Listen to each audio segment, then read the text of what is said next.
Hey guys, this is Ryan Blair here at Halo, and today I'm going to be showing you the process for scanning in install notes. So the first thing you want to do is go up to the copier here.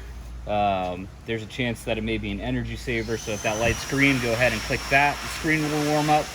Next, you're going to go to workflow scanning, and we're going to scan to the install scans folder. And single-sided is fine.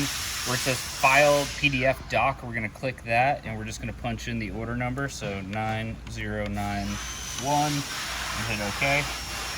Next, we're going to go ahead and take our proofs here and just put them up in this top tray, like so.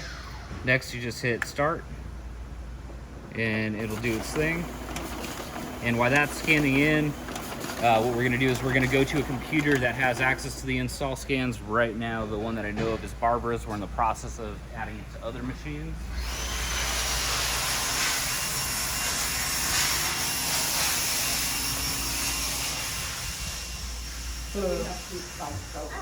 That kind of stuff then. So what are we doing here? So now we're going to go to the install scan folder. Has he already, okay. We're So, rolling.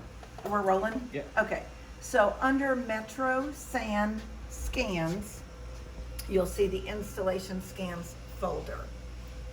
So now what you're going to do is right click on that file and select cut.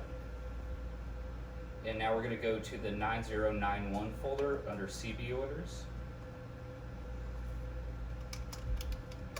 And we're just going to right click and paste it. And what that's allowing us to do is, if this is a pickup design, when design goes into that folder, we're going to see that file in there, and that's going to have all the install notes that will be incorporated into the next proof. Thanks for watching.